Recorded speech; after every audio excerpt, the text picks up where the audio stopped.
A basic room setup, electricity is supplied through the main distribution board using a single-phase supply.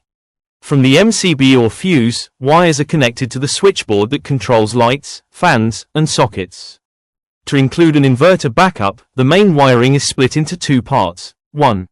Normal power line for appliances that don't require backup, and 2. Inverter power line for essential items like LED lights, ceiling fan, and maybe one socket.